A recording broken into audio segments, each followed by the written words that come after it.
Hey everyone, welcome to another episode of the Coach's Corner University podcast. I am your host, Paul Oneid. And again, I have no idea what episode this is because I don't keep track, but we're here again. And today I am very happy to be joined by a good friend of mine, Jeb Stuart Johnston. Jeb is a nutrition coach and owner of Food on the Mind, which is very aptly named for the topic that we're going to discuss today is nutrition. So Jeb, thank you so much for joining me. Yeah, thanks for having me, man. It's good to see you again. Yeah, it's great to see you. It's been a while, and you've been up to a lot of stuff. You're coming off an injury. How's that go? How's that going? It's actually going surprisingly well.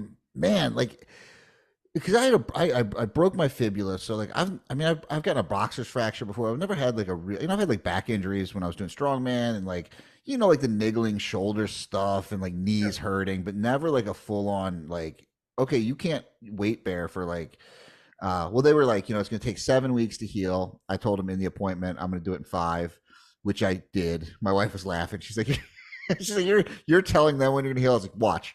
5 weeks after my surgery, I went in and they were like, cool, we're losing the cast. You can put weight on it. You're good. But yeah, it was the first time I've ever had like a full on like you're out of everything. I mean, I trained upper body and I did Mhm. some cross education work with my right leg, which I think it staved off atrophy a little bit, but not all of it. Like it definitely, my leg shrunk by about half. It's pretty. I look like Deadpool in Deadpool 2 when he like Oh gets his legs yeah, blown off and the little baby legs grow back. yeah. So like I got one weird leg and it's my tattooed leg, so that's maybe a better thing. But yeah, so it's really weird. But now I'm back. I did back in training jiu-jitsu and rolled a couple rounds yesterday and today, which has been really big for me. Doing like body weight heels elevated squats like that are a set of 10 feels like it's crippling me. It's weird. But I think it was, I mean, I'm always looking for like the positives out of Of things, and course. there's kind of a benefit to it of like being like, oh, okay, like this is a real limitation. Like what, I think what we think of as limitations, and you've had serious injuries, so it's like, oh, this is a real thing. And I think you value when you come, like you value how much being in shape, it helps you through the injury process, but also like how much you value exercise and movement and these things you kind of take for granted. For sure, it makes you more grateful of the little things that you may otherwise again take for granted. But for me, I always try to look at injury as an opportunity to be creative and apply my craft because a lot of the coaching that I do, like I do coach nutrition, but I do coach a lot of training, and that was how I came up was rehabbing injury, coaching athletes Yeah. when they were off the field. And for me, it was just an opportunity to say, okay, like, what can I do? How can I progress independent of this injury? Um, and how can I have fun? Right. Because being injured, the first thing that comes into mind is like, man, this sucks. But if I can turn this around and be like, all right, well, what can I do that's fun? What can I do that provides me some sort of enjoyment? And then the other thing that came about from that was because I had the repetitive injuries, I was constantly faced with this idea that training and being strong could not be my identity because it would be taken away from me very quickly. And that was a very stark realization. It wasn't until my second knee injury where I was like, okay, like this is serious, had to have surgery. And then that's when I started reading more. That's when I started, doing a lot more self reflection and started me on that journey. Um, Brian has his book Gift of Injury, and I definitely think my injuries have been a gift. So, I mean, knock on wood that this was your first one. I was going to knock, but my dogs are listening. They're like right outside the door. So I'm like, can't knock. But yeah, injuries definitely can have a silver lining if you're willing to see it.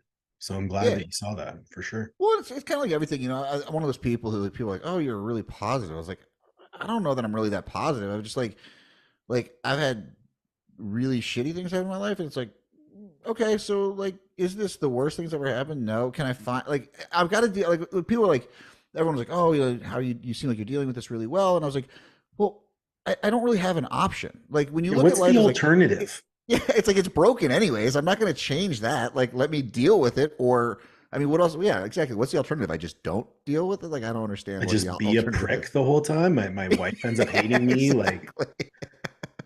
yeah. Anyway, so one of the reasons, so for people not familiar with you, I'm hoping you could get in a little bit to like your origin story and how you started coaching nutrition, because it is a unique origin story. I mean, from where you started as a hairdresser, especially not having any hair. Did you have hair I did before? then. Oh yeah, I had like long hair. It was like curly. It was great. Wow. How the mighty have fallen. Yeah, really. It's like youth. It's wasted. I'm So young. go into it, man. Like, how'd you start and what got you into that? So yeah, so I mean, so I came in like kind of this weird backdoor way into fitness. I was working as a hairstylist in New York City. I worked with like celebrities, supermodels, the kind of in that world. I worked my way up where, you know, there was a point in my career where you could literally open pretty much any magazine on earth and my work was in there, whether it be color cut, style, whatever.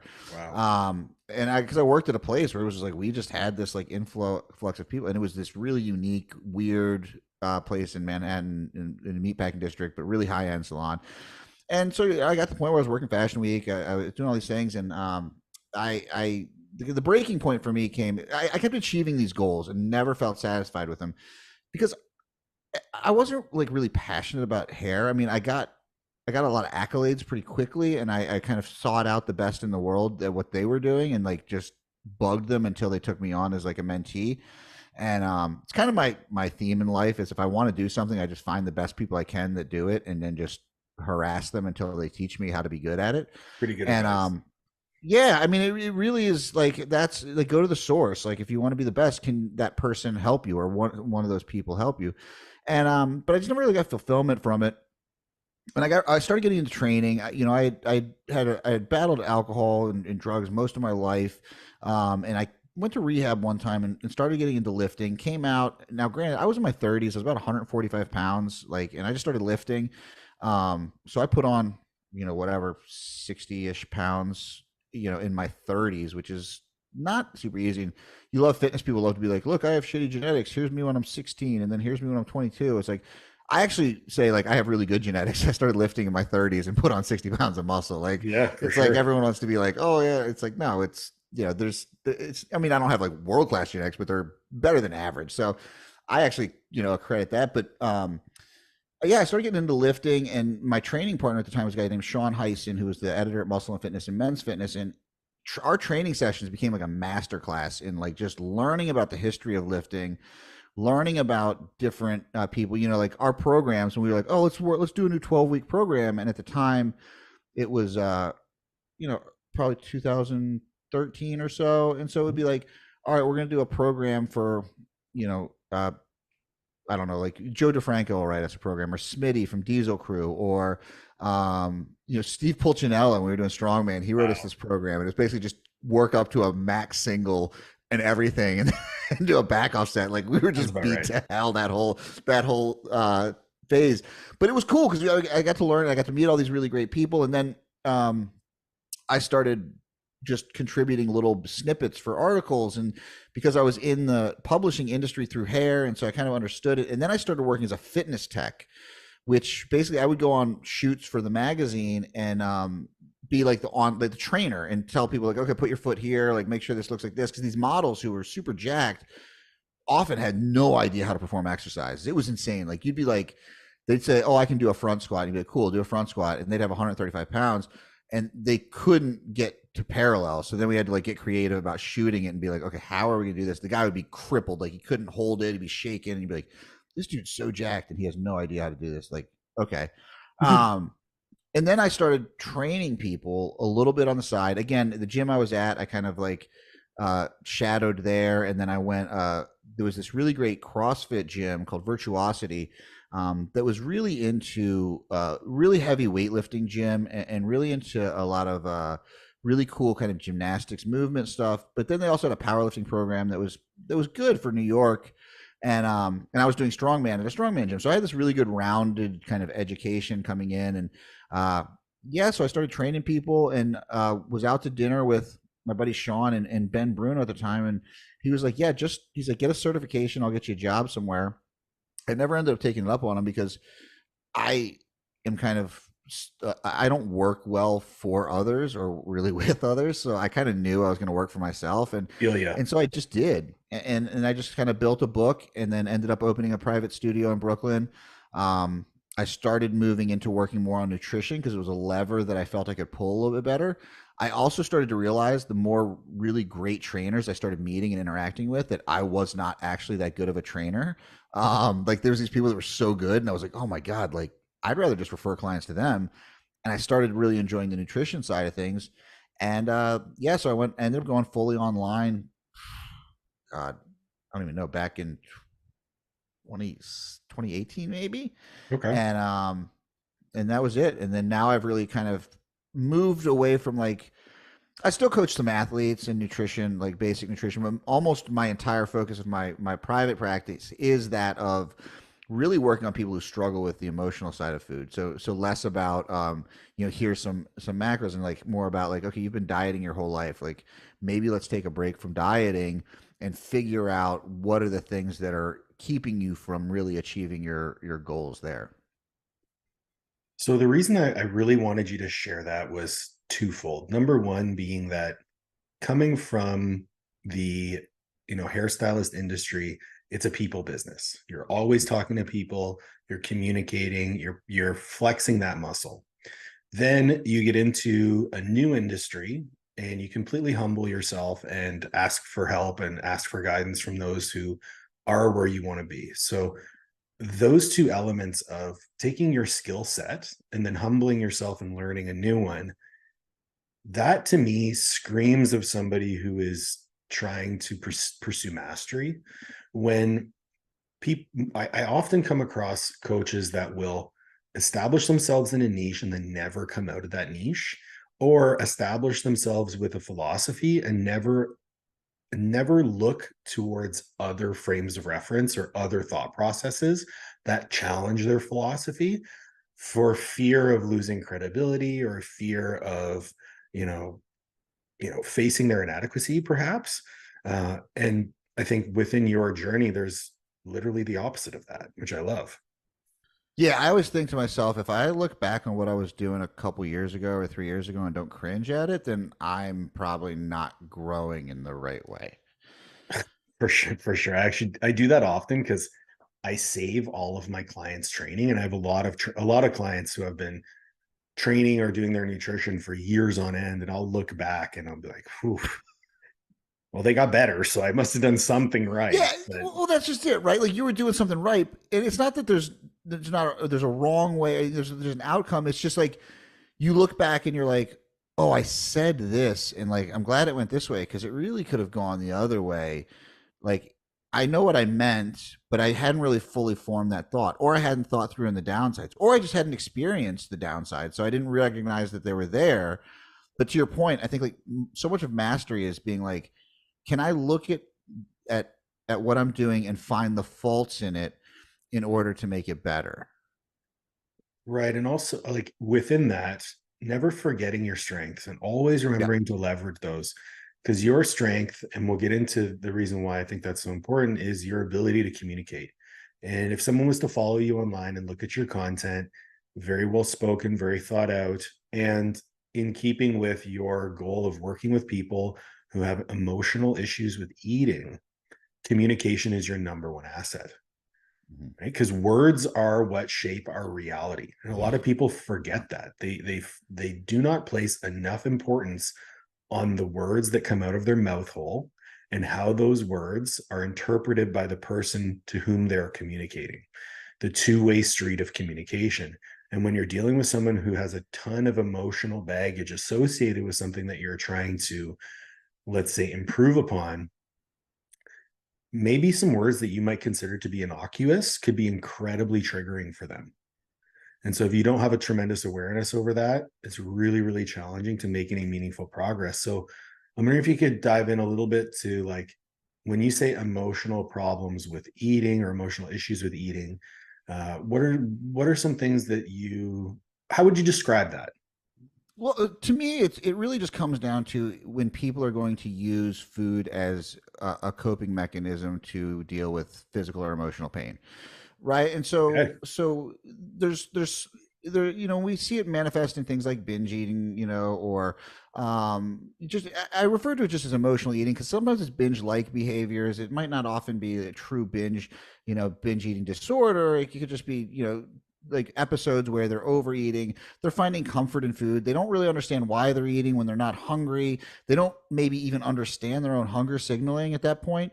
Oh yeah, And so it's more that there's a utility to it. And so like what a big thing that I work with people on right off the bat is being like, okay, your overeating is, let's stop looking at it as a pathology, as a bad thing, and look at it for where it's helped you. And then we can start to actually work on it, because it might have gotten you through a period that was the only thing that got you through. And it is a legitimate coping mechanism. It just for can't be sure. the only one you have, or else you're going to end up in this guilt and shame spiral. So the first step thing is like taking away that guilt and shame from it and being like, hey, this has actually really worked for you, or you wouldn't do it. But now let's just find some, you're grown up, you have all of these skills that you've amassed over the years to deal with things. Let's start to utilize those as other mechanisms. And again, that's, I think we talked early on when we were talking about walking on like a podcast like a couple Yeah, years yeah, ago yeah. maybe. And you were like, oh, like even my power lifters, I'm like, we're not doing anything until you get 8,000 steps. And so like there's these behavioral interventions that we can take that don't necessarily have anything to do with being like, oh, how are you feeling about this? But that can be like, listen, we're going to take this step, and all of a sudden that's going to start regulating hunger better. And then all of a sudden you're going to understand hunger signaling. And then all of a sudden maybe now we can start to deal with the emotional things because you have a little bit of separation from that. You sound more like a psychologist than a nutrition coach. Well, my main mentor slash coach is a clinical psychologist. Like I've been working with her, Dr. Lisa Lewis, for about pre-COVID. I went to a conference to, again, back into the thing that we said, the biggest thing I felt was missing in my practice was that I couldn't deal with people. I couldn't get people to manage their behaviors better by just throwing numbers at them for food. And so she was speaking at a conference. I knew that she understood the fitness industry because her husband's Tony Gentlecore. He's, Oh wow, wrapped up okay, in yeah, the yeah. fitness industry. And she's a clinical psychologist. So I went to this conference just to meet her, to ask her if I could, she could help me, if I could pay her for her time or whatever.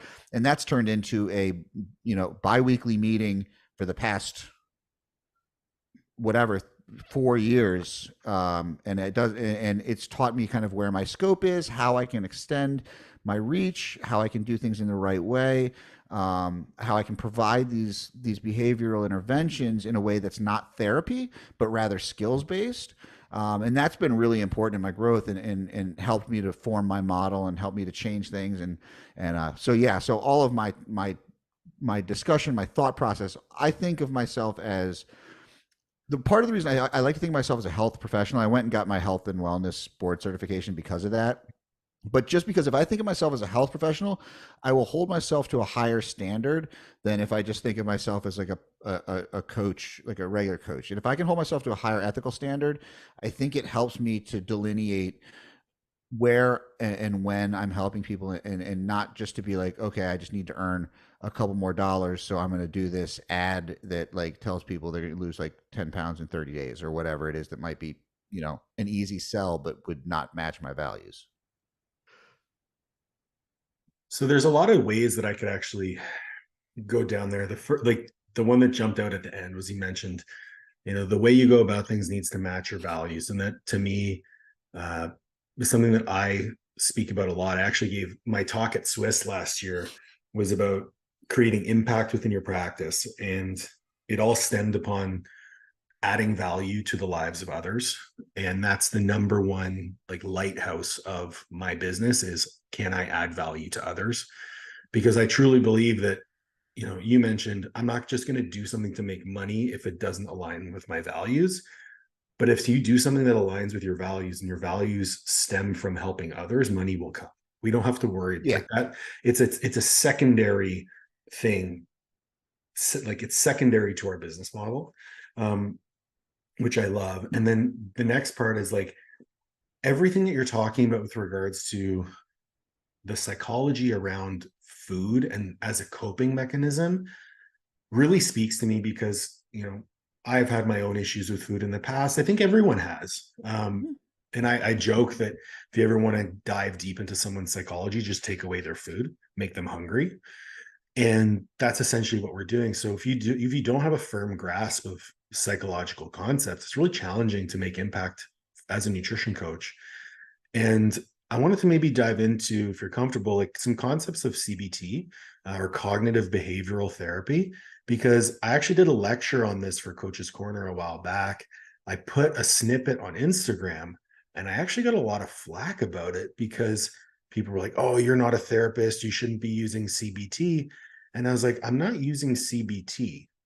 But if we look at the way people view nutrition, all of the cognitive distortions described in CBT are present.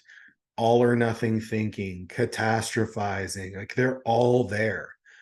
And what we do in response to that, being behavioral experiments, you know, calling it out, these are all principles of cognitive behavioral therapy. And, you know, what you're essentially saying is you frame the practice as a skills-based practice 100%. to implement strategies that overcome these distortions. Am I on the right track? 100%.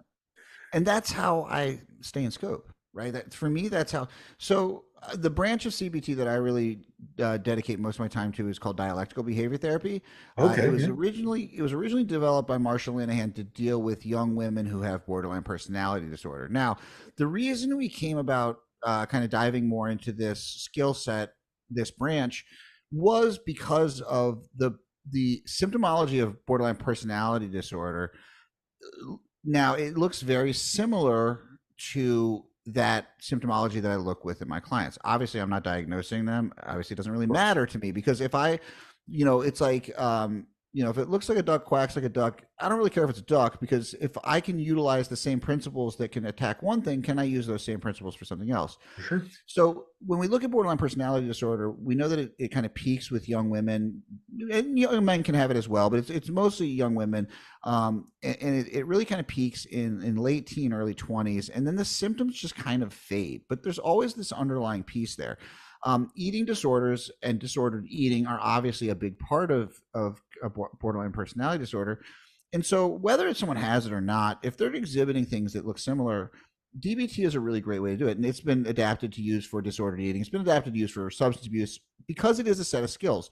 So the main things that we're really focused on in DBT are using emotional regulation, using mindfulness, using different forms of understanding, accepting knowledge, of describing and recognizing emotions, and then how do we manage them. It utilizes something called distress tolerance, which is really like, how do I manage stress?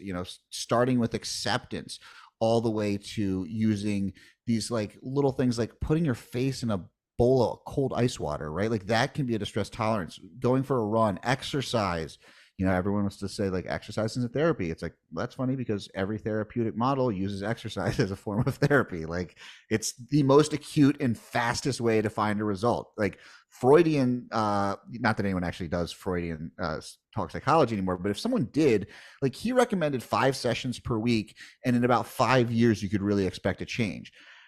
Now, I can give someone 3 gym sessions a week and probably see at least some kind of improvement in mood in about 2 weeks. So like, I don't know which I'm going to lean on, but I don't know. I think that exercise is a pretty good tool. I always said that exercise was a great antidepressant, but a terrible therapy because it'll make you feel good. I think that's a great way to put it, right? Like it's going to be an acute intervention to help buy you some time to work on the things you need to work on. But I think anyone that tries to implement therapy without exercise is probably cutting themselves very short, right? That exercise component is going to help move people along. And then last, there's a lot of interpersonal relationship stuff. So how do you deal with other people? And so I frame that relationship part really as like, there's 3 pillars kind of that everything's built upon in my practice. And the bottom pillar really is about relationships, relationship with food, relationship with others, and relationship with yourself. And so when we're working on relationships, it doesn't necessarily mean working on like how your marriage is. It can be like, how are you talking to yourself? To your point earlier, is these like cognitive distortions, these narratives, these things that people tell themselves. How can we start to manage those better? And a lot of times it is like what is that all or nothing thinking, right? Well, that all or nothing thinking likely is a part of them they developed. Same thing as eating, right? Like eating as a coping mechanism. That all or nothing thinking has probably helped them, because like the women I work with are way more educated than me, way smarter than me, Most of them make way more money than me. Like, I've got clients who are, making 7 figures a year and struggle with emotional eating. Like, they're not lazy, they're not dumb. They're PhDs. I mean, I work with clinical psychologists as clients. I work with MDs as clients. I work with lawyers, a lot of lawyers for some reason. People in the pharmaceutical industry, like they're really good at everything except for this thing. It's so there. It's funny because I'm nodding my head, and one of the main descriptors of someone who has BPD, and I found it really interesting that you brought that up, is this lack of awareness over self. Right, and it's a big pillar of borderline personality disorder. And when we look at the parallel to be drawn with disordered eating behaviors, it stems mainly from a lack of understanding or a lack of awareness over the factors involved in our decision to overeat, or our indecision that leads to overeating. And one of the biggest things that I found to be valuable is simply asking every week in my check-ins with clients is like, did you deviate from the plan? And if so, how did you feel before, during, and after? And the answers to that question have given me so much insight into the relationship that these people have with food and how we can potentially make a positive impact simply by either validating their decision, pointing out that perhaps they could have made a better one had they been a little bit more aware, and teaching them how to create awareness over their behaviors. And then again, after the fact, just like explaining to them that it's okay to feel the way that they're feeling, because it's important to use that information for the future. And you mentioned, lawyers and high performers. I personally find that in my practice, whether it be training or whether it be nutrition, people who are high performers have a genuine lack of awareness over their personal personal stress states, because they run at such a high clip all the time. It's like you're riding a bullet train and you're trying to paint a landscape of what you're seeing as you're passing by. It's impossible. So what skills can we teach them to slow that train down so that they can actually look at the landscape that they're passing by?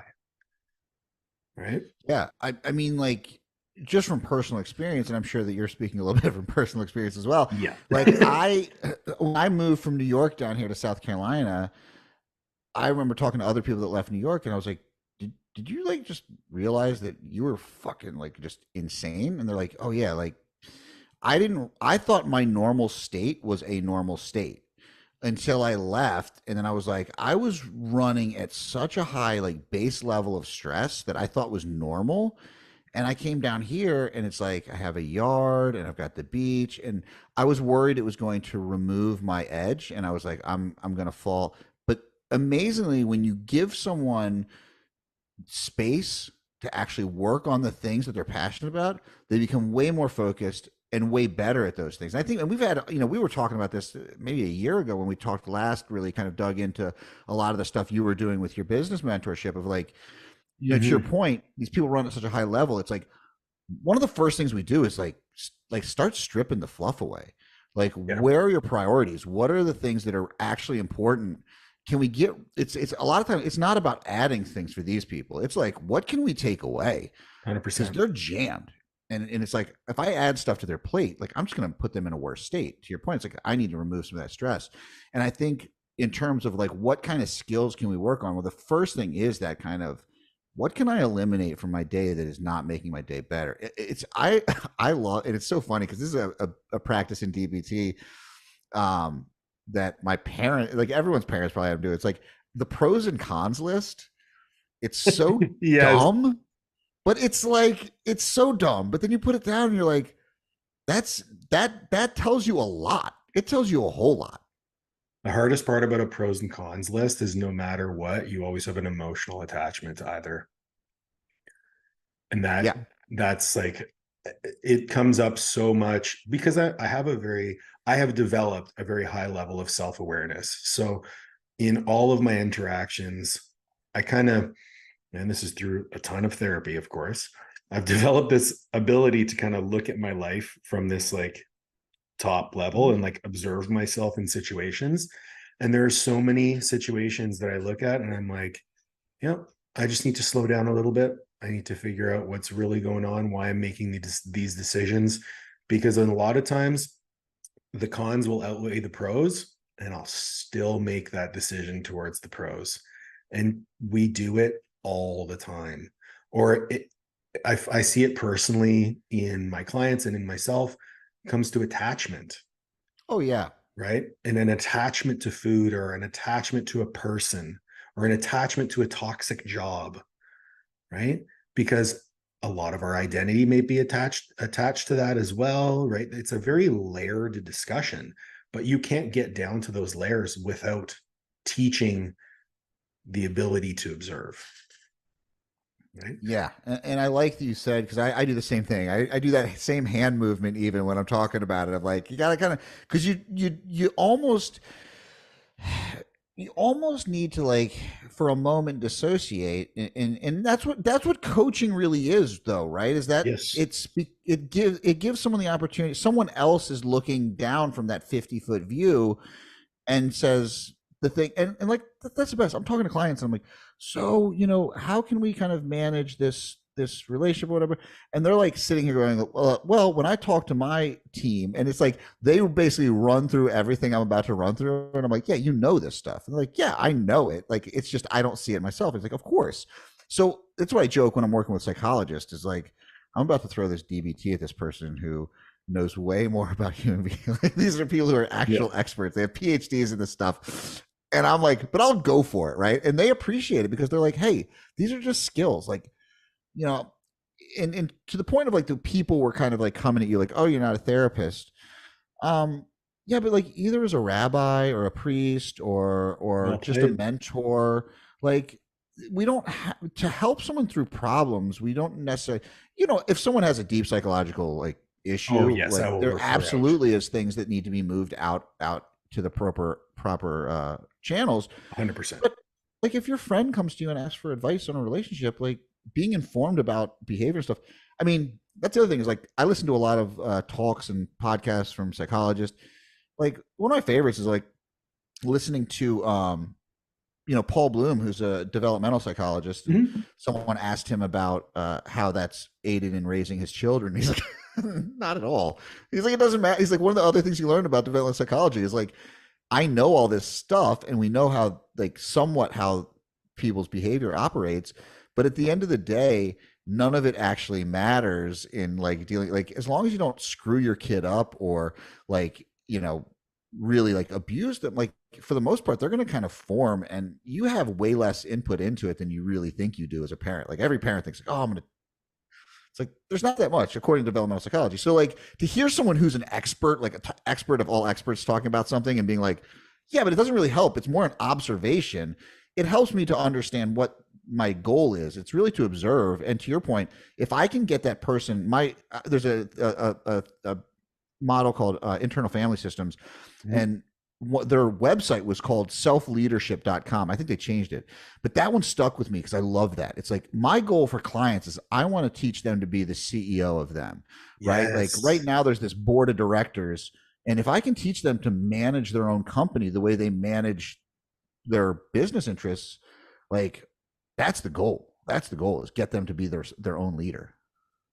Man, it's almost like we rehearsed this beforehand, because that was the perfect segue. Um, because you mentioned the developmental psychology being like, yeah, I know all this stuff, but it doesn't fucking matter. Yeah. Well, let's talk about the intersection between science and the individual, because I mean, for as long as we will have social media, there will be the keyboard warriors talking about evidence-based this and science that. And while I will never say that having an education and a well-rounded understanding of the research around nutrition is a detriment to you, when you're dealing with a person, as you mentioned, just throwing numbers at them will not work. And if it does Yeah. work, it won't work forever. Right. And I always joke because I have one client. I mean, I've worked with probably 2,000 people over the years, and I have one guy who I've worked with for years, and like, he never really knew anything about nutrition. I threw him some numbers. He lost 80 pounds in a year. He's maintained it. The guy's like 160 pounds, eats about 3,500 calories a day. Every 2 weeks, he has one day where he eats like 10,000 calories, and he goes back to, and he maintains between 162 pounds and 163 pounds every single day. We haven't changed anything in 5 years. There's absolutely no reason for him to work with me whatsoever. He just likes to check in. That's one person, right? Like that is the one guy. And I don't even like, he's just this crazy outlier. Nobody else is like that. Like it's wild, but like there is the guy, right? There's that one, and people will hold that up to be like, oh, but see, and it's like, well, no, that's not really good evidence. So, I think one of the things is that understanding how to read research, I think, is way more important than anything pertaining to it, because you just need to be able to sift through the bullshit and like understand, like, is this a good study? Is this not a good study? Is this a one-off cohort with like 12 people? Is this a meta-analysis? Like, just, I think understanding how to read research, and that was really big in my development, was like, and so I dove down the research rabbit hole of like, oh, this is this thing. I just don't love it. Like, I have friends who love reading research. I have friends who love interpreting data, and I have friends who like doing stats. Like, that's just not my passion. Luckily, I have friends who are really good at it. So I can see a study, I can read it, and I can be like, I think this is good. Hey, what do you think about this? Right. And so I have those. I always have experts in my corner that do things way better than me, so I can turn to them. Right. But my passion is really, it is on the more, for lack of a better term, clinical side, is on working with people. I enjoy that. That's what I love. I will read about modalities to improve my skill set, right? Like the reason I read about DBT or the reason I do stuff with IFS is to make me better as a practitioner with my clients. It's not because I want to be the best at research, right? Like the Kenny Powers thing is like, no, I play a real sport. I'm not trying to be the best at exercising, right? Like, so it's like, this is what I do. I love coaching. So many people that are in coaching are just trying to do the next thing to get them away from coaching. That's not my desire. I want to be coaching people when I'm 85 years old. Like, I want to have a beard and just be like sitting and like have like 5 clients and living in, I don't know, the Mediterranean or wherever, or have a little pizza food truck or something, and then have like 5, because I love the interaction. I do. That's what I enjoy. I'm the same. Yeah. And so I think and I think it can get easy to get sucked down the rabbit hole. And as you said, social media plays such a big role in that, because people can say XYZ, this says this, and you're like, okay, it does say that, right? Like, we know that the only thing important for weight loss is a calorie deficit, but it is more complex than that. How do you get there? Right. How do you maintain that? How do you get there? How do you determine when it gets hard, or how do you even know that what you think you want is what you actually want? That's a very deep question. I'm finding it really hard to take it seriously because it's so deep. Like, how do you know what you want is actually what you want? Like, yeah, and that's what we work with, because everybody, here's the thing is, right, with social media now, everything you see is the outliers. You don't see the average. So everyone thinks that this, that abs are attainable. And, I was at Coach Catalyst, they had a coaches summit a couple weeks ago that I was down, and it was really great. Lots of great presenters, lots of great speakers. You're like the 10th person who's like, yeah, I went to this thing. I'm like, fuck, I should have gone. It was really good. I mean, like, from a nutrition standpoint, like, Justin Harris spoke, and I've been following him forever. And like, I was always like, man, this giant meathead seems like he's so smart.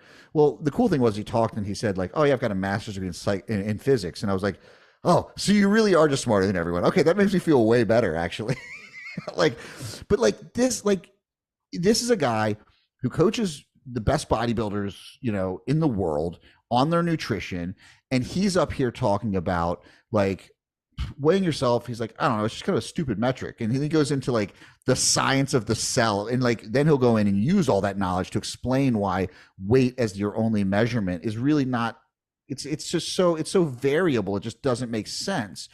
And the thing I love about bodybuilding is the evidence-based people who really have almost no skin in the game. Like, I shouldn't say all of them, like my friend Ben House, like this dude, like, or like Eric Helms, like some of these guys who are like these natural, bodybuilders that really put in the work. Mm-hmm. And then on the enhanced side, I got when I was down at the coach's council with your coach and your Danny. mentee Danny, who's just Yeah. an absolute like just unit. I mean, just A savage. Like, savage. Yeah. but like talking with her about the mindset stuff, right? Like, how do you manage that kind of deficit for that long? And again, it comes down to that values thing. But someone's going to look and that's what I was going to say is the thing that kept coming up is like that something like 2% of Americans have abs and like 8% of Americans are millionaires or something like that. It's like there's far more it's easier to make $1,000,000 than it is to have abs. Yet how many people think that abs are the most attainable thing for them versus telling them, hey, can you make $1,000,000? It's interesting that you frame it like that because I've always looked at, okay, so this might be a little bit of a tangent, but It's good. I like tangents. I firmly believe that everyone can have abs. Can. Okay. Problem being, the trade-offs inherent in getting those abs are going to be much more significant for the vast majority of the population. Case in point, I never had abs until I was third, like good, like not flexing abs until I was 32. That's 14 years of never missing a meal, never missing a training session, Damn. enhancement, and then a very significant period of dieting. I ended up at the end of that diet, I was eating like 1,600 calories a day and still training every single day, like training 5 days a week, cardio every day. But I did it and I had abs. And that to me proved it's like, if I can do it after being a fat kid my whole life, it's possible. So anyone who says that it's not possible for every person to have abs, to me, that's disingenuous. But the more honest answer is everyone could have abs. Not everyone is willing to make the trade-offs required to get them. Right? Because you may be that person who has a sluggish metabolism, who has very poor hunger cues, who was brought up in a home where processed foods were the norm, and you've developed this, propensity for overindulgence. That's going to be a lot to overcome if you actually want to get abs. And the process of getting abs may be more unhealthy than the process for getting abs for somebody else. So are you willing to make that trade-off of quality of life, of health, of, time, energy away from the other things that you really enjoy just for abs? For 99% of people, or 98% of people, it's no. Yeah. And like, think about what making $1,000,000 is like. You can probably just put away part of your paycheck if you work at a certain job, and that'll probably happen over the course of, with compounding interest over the course of 50 years, right? So there's less pain involved in that process. And I mean, I'll simplify the whole thing further. It's like people think, to your point, like of like the trade-offs, like people think they want abs, but it's like, do you? I mean, first of all, why, right? Like, because I've done it. Like, I mean, I've gotten something came up in my Facebook memories from 6 years ago, and I did a real strong cut for a photo shoot, and I was like, damn, I was shredded. Like, I was like, I forgot that I got that lean. I was gonna turn 45 in May, and I was like, okay, I'm gonna do another cut and like just like get kind of ripped to do some pictures for Instagram. And like 2 days later, I looked at my wife because I told her I was like, hey, we're gonna kind of cut down if you cool, like da da da. And I looked, I was like, what? She's like, I thought it was kind of weird you were saying that, but I didn't want to say anything. I was like, good, go for it. I was like, it's totally antithetical to like what I do. It's not going to help my business. It was literally just to do something to like impress people on the internet that I don't know. And I was like, and it's not gonna improve my athletic, like my athletic goals being like things in jujitsu right now. It's like, and training, it's not going to be helpful for that. Like, so I'm like, what was I doing it for? And like, the weird thing too is then getting injured and having hunger signaling just like drop. Like, I'm pretty in tune with hunger. Like, I just eat whatever I want and I'll maintain my weight, and I probably maintain around like, I don't know, like 15% body fat, right? Like, so I'm not like ripped, but I'm not like chubby or anything, so I'm fine. And so it's like one of those things like, what, like, do I really want to stop eating pizza on Friday nights? Like, I don't know if I do. If I do, like, cool. Like, I'll just not, I probably can change that one. I probably change like 2 things in my life and get abs in like 8 weeks. Like, it's not that far off. But yeah, it's like this weird thing of people like, oh, I think I want this. It's like, okay, well, what do you think is going to happen? Because I think that's the other thing is like I think the people think there's going to be this mad. It's like, what are you no, gonna you're going to eat? get a couple weird, creepy DMs from dudes. That's about it. Had a couple. Had a couple. Yeah, it's not going to be like, it's not going to be this idea that like women are going to fawn over you everywhere you go. Like, no, they don't care at all. No, and I mean that discussion is important to have because when we talk about the psychology of the individual and what's really going to unlock their ability to make those informed choices, right? To say, maybe I don't want abs, but I want to feel better day to day, right? I want, and I view abs as a sign of weight loss.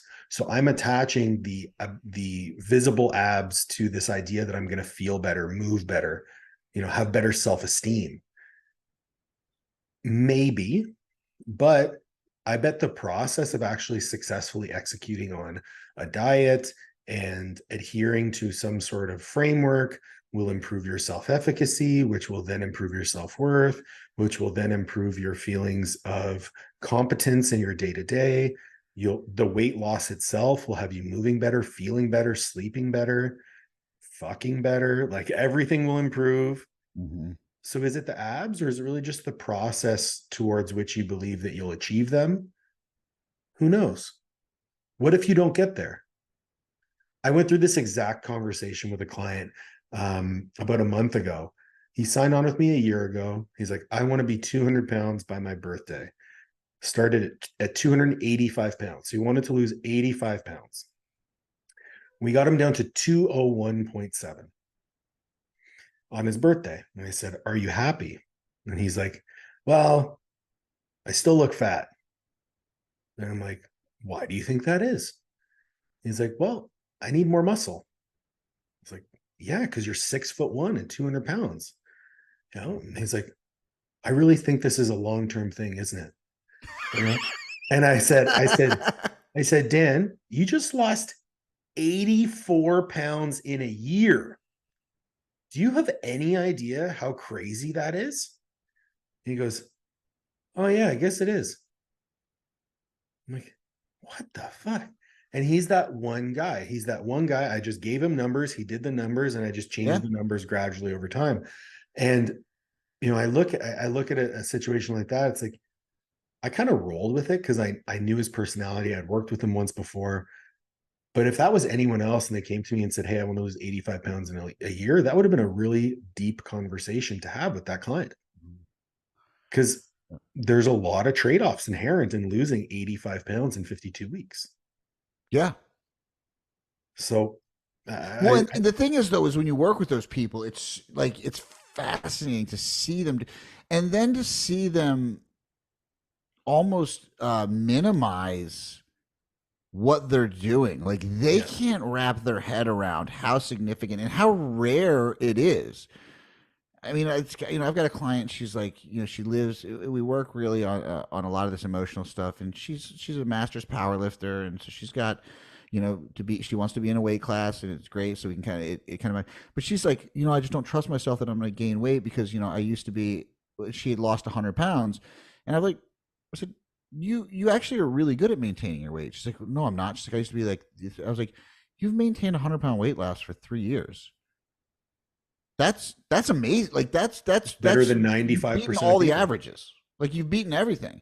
So yeah, like maybe that like losing more weight has been difficult, and now she's down. I mean, I think she's lost in total like another like 40 pounds or something. But it's like you've maintained that, for so long.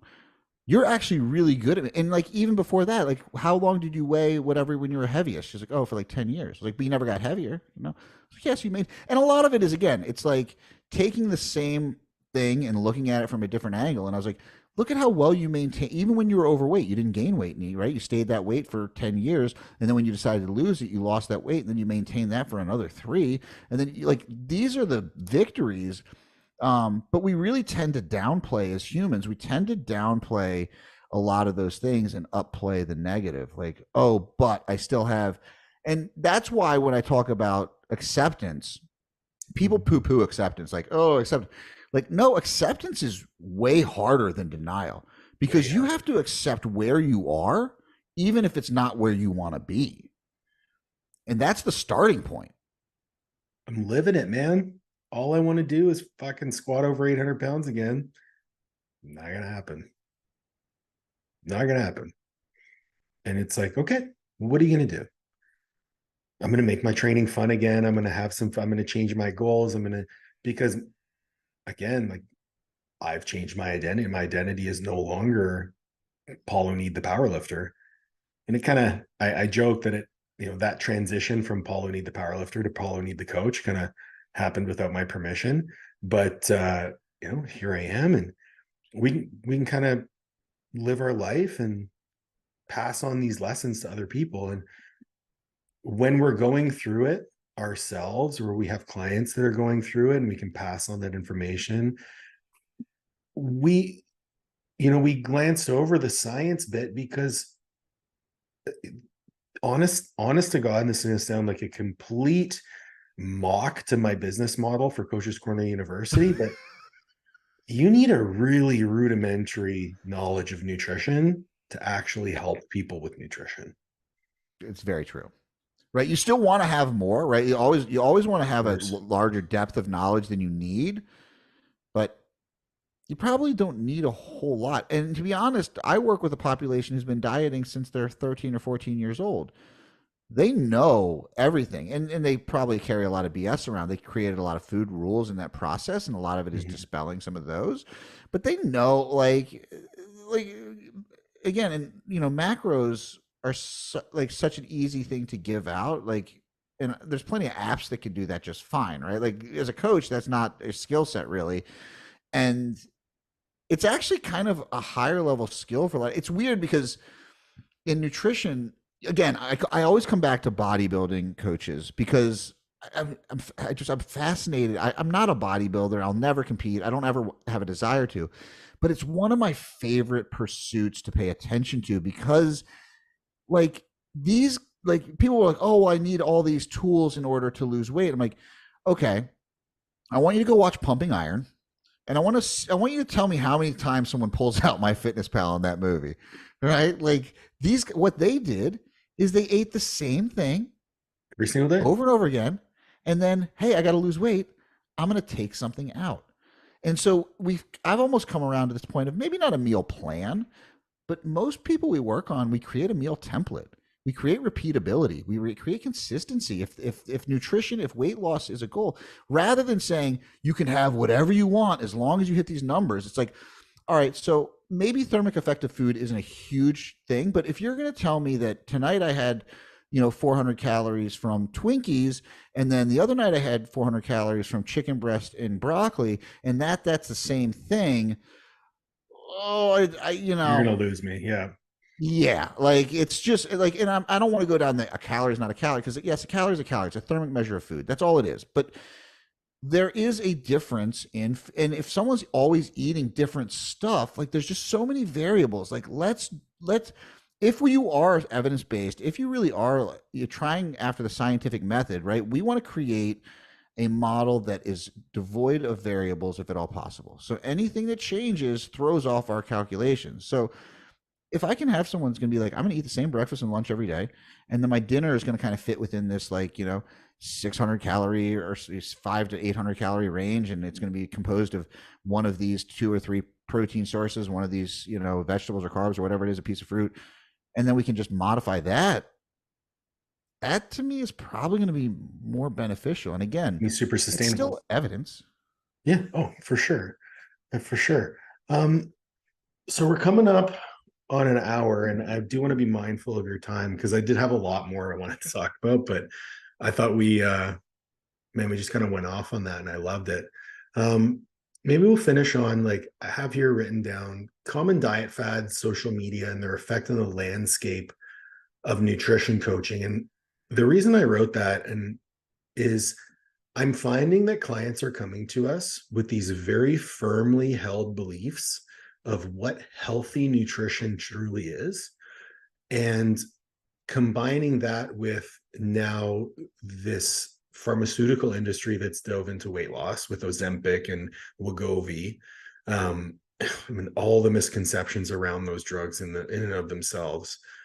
I'm wondering if you can speak a little bit on what you're seeing in terms of how this new landscape has affected your practice. Um, well, it's interesting to start. I just recently co-authored a study that is hopefully getting published soon. I haven't seen yet. It's in peer Amazing. review. But we actually, one of the things we looked at was weight gain in college students during COVID and isolation. And so Mhm. it really forced me to look into how isolation, how social relationships contributed to weight gain. It was very different across the world. We saw because differences in food availability in the United States in general, food availability was still high.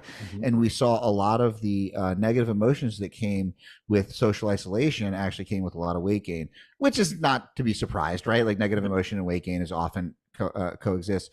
Now, the rise in disordered eating in a lot of ways came via social media.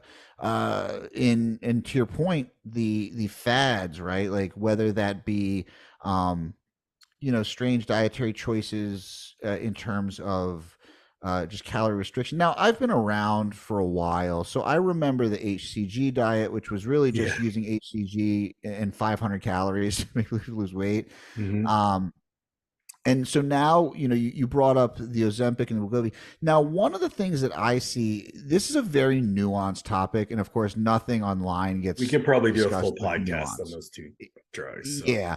But one of the interesting things that I found amongst my clients is that those who've battled weight their entire lives, the Ozempic or the Wegovy, the semaglutides are really great for them in allowing them to do some of the emotional work because Mhm. it takes them and gives them space. Like mindfulness, because they're not obsessed over food and they now think I can go have a half of a burger and not want the whole thing. And that's Yeah. never been something that they've been able to do. Now, like this is where the nuance comes in because I've actually even I tested out semaglutide for 2 weeks just to see what it did. Yeah. Um, it it made me pretty nauseous. I have pretty good hunger signaling generally. I had really trouble eating, and now the problem comes in the things that you still want to eat when you start feeling kind of nauseous, and I think the nausea supposedly goes away after a while, but when you start feeling a little nauseous and your hunger signaling drops, you tend towards things that are mostly carbs and fats, Highly and you palatable tend away foods. from protein, right? And Mhm. so we see protein drop. People maybe are not exercising, so if they're not utilizing lifestyle interventions, we're going to start falling into the same cyclical dieting issues of losing muscle in the process. So I think these drugs can be really great alongside lifestyle intervention, and I think maybe long term we'll see where that leads because I don't think there's a whole lot of research on what having a solid exercise, behavioral intervention I did. alongside these will do long term. I did actually see a study Oh, probably good. a couple weeks ago, compared the use of those drugs with and without a behavioral intervention, and it mostly focused on recidivism. That's what I'm interested in. Yeah. And with the lifestyle intervention, all the markers were improved. And it's exactly what you spoke to, right? So I have a couple clients who are using it, and the number one thing we focus on is food quality, right? Focusing on those 100%. single ingredient whole foods, high protein foods, fruits and vegetables. And I have them, measuring their fruits and vegetables, making sure they're hitting a benchmark. And the number one thing I worry about is, are you training hard enough to retain your muscle tissue? And are you eating enough protein to make sure that we're having a positive nitrogen balance? Because Mhm. then, if we're looking at long-term maintenance of weight loss, we need to look at maintenance of BMR, and that's going to come from how much muscle mass we can maintain on this diet. And if one of the side effects of these GLP-1 agonists is going to be muscle loss. Well, we got to do everything in our power to prevent that. And I do think the muscle loss is because people are just not eating enough protein. I think they're eating Yeah, I would very, agree. very little protein on these diets, because I see what people come to me who don't have any prior understanding of the macronutrients, and like having someone come to me and eat 60, 70 grams of protein at over 200 pounds body weight is not uncommon. No, Not uncommon. These are people that are getting 2,500 steps a day, right? Like they're just not moving. They're not eating, and their hunger is not that high, or at least not high, and their hunger signal is off, but they aren't eating the proper things. And so they tend towards those hyperpalatable foods. And what you said, it's like there's this battle of like, using the right words or whatever, and like what is healthy foods. And with the if it fits your macros things, I think we swung way too far. There is, and it can sound classist, or like, not everyone has access to whole foods. I understand that, but if you have access to paying for coaching, you have access to whole foods. for sure. And that is going to be it. And I don't want to say it's the best type, but like bottom line is it's just going to be higher. Part like my family comes to my house and everyone's always bitches because like, you don't have any food. I was like, I got tons of food. I got like 4 pounds of ground beef cooked. I got like 2 pounds of chicken breast. There's rice. There's potatoes. They're like, yeah, we don't have any snacks. And I was like, yeah, that's how I live my life though. Like if I want some chips, I'm gonna go buy a single serving of chips because that just doesn't fit in with my values and how and unfortunately, if people eat whole foods and mostly, first of all, from a gut health perspective, we know that really like eating a diet lower in fat, moderate carbs with lots of fruits and vegetables, a lot of colors, moderate, to higher protein is going to improve your gut bacteria. We know that emotionally that's going to be probably pretty beneficial just from what we've seen, like the difference in like Sure. Mediterranean diet versus other diets, maybe getting enough, healthy fats in, and that comes from whole foods. And that's just the reality. And I think to your point is like, if we can get people eating like that, they're not going to have as many struggles long term. Regular movement, regular exercise, having enough muscle mass. They need to carry around muscle like, what we want? Of course not. Are they going to be beneficial? If everyone was to, gain 10 pounds of muscle from training, they'd probably be in a world of difference, right? Just that like 10 to 15 pounds, which is, it's a lot for us, but for someone who's just kind of getting into training, it's not really that much. Yeah. So I think you're right. I think there's, with everything, it's like there's the pros and the cons. And unfortunately, because of social media, because of selling anything, building a brand is all about creating divisiveness and creating conflict and creating dichotomous thinking. You can't have those conversations. And that's where I struggle, is because everything I want to do and everything I believe in is about context and about the individual.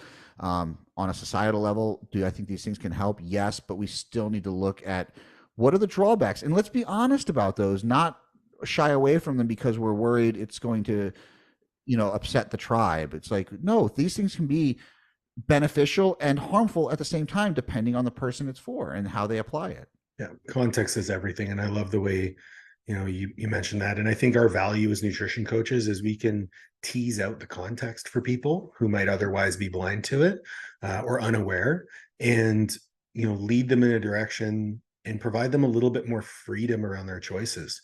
I think, when people have these preconceived notions from social media, from the news or whatever it might be, or from advertising, I feel like initially a lot of my job is unlearning those things in people and showing them that they can have a lot more freedom of choice, showing them that, if they master a few set skills, that a lot of opportunity opens for them with regards to their nutrition and their management of their weight.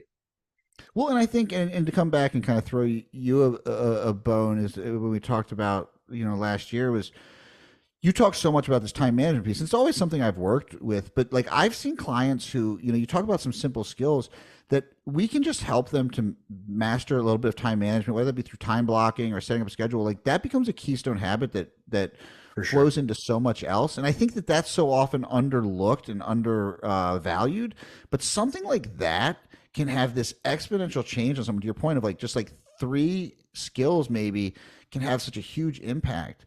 And that's the big thing. It's like, it doesn't have to be complicated. It doesn't have to be crazy. It'd be like something as simple as like, how are you using your time? Like, okay, because your biggest issue is you don't have time. Well, how are you utilizing? Is there somewhere we can buy back some time? Boom. I remember, All of a sudden, their life changes. I remember the funniest example I had was it was just an example I did with myself. I was like, I'm gonna see how my screen time changes when I don't bring my phone to the bathroom. I remember you saying that. I saved myself almost an hour a day. Yeah. And I'm sure there were other factors in my day that led me to use my phone less. But I remember after 1 week of not using my phone in the bathroom, I was like down an hour of phone use a day. I was like, no wonder I was so productive. Well, and it probably wasn't that moment, but that fact that you were like, I can suspend my squirrel brain that we're all developing Yeah. for like this time, then I can also suspend it when I'm on, when I'm watching a TV show, I'm listening to a podcast. I don't have to check, like, I can be mindful, I can be present in Yeah. these other moments just by and it's, I love that book, Do Hard Things, because it's like just choose one thing that's uncomfortable a day to do. And Mhm. I bet you everything else feels a little bit better. Yeah. Man, I feel like I could talk to you for hours, but I know. um, I have a couple of questions. Yeah. Very, very important. Do you crack your egg on a flat surface or on the corner of a Yes. pan? No, because I watched chefs. I grew up working in restaurants, and they never crack on the frying pan. One album that you can listen to, no skips. Oh, there's a lot, but I would say I'm gonna go with a double album: Rolling Stones, Exile on Main Street. Oh, okay. Double album. Five people, dead or alive, you plus five at a dinner table. Who is it? Sam Harris, Robert Sapolsky, Lisa Feldman Barrett. Um, man, who's some dead people? Two more. Winston Churchill, because he Winston. All failed sixth right. grade, and then God, I don't know. You got to throw a monkey wrench in there. Yeah, like what's a weird one? Jim Morrison. How about that? That's a monkey wrench. I love it, man. The last question, and we'll finish on this, is if you could see anyone on this podcast, who would it be? With the caveat that you have to help me get them on. Okay. That would be really good. Let's see if we can get Ben House on here. Ben House. I've never spoken to Ben.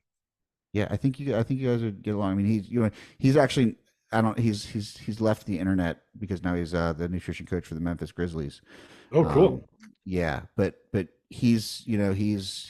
We're talking about nutrition, guys. Like he's everything from the research to the clinical to, yeah. I think he'd be a good one. So I'll Very reach cool. out to him.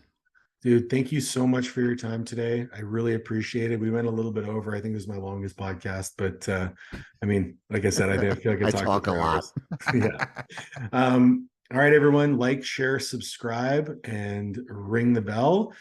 Thank you for joining us. This podcast brought to you by Master Athletic Performance, www.masterathletic.com, and Coaches Corner U, www.coachescorneru.com. Jeb, where can people find you? On the Instagram, Jeb Stuart Johnston. I'm on TikTok. Jeb Johnston. I'm doing a TikTok experiment where I do 90 videos in 90 days to see if I don't completely hate it afterwards. Okay. And yeah, and my website's www.foodonthemind.com. Awesome. I'll have those in the show notes. Thank you guys. Have a great day.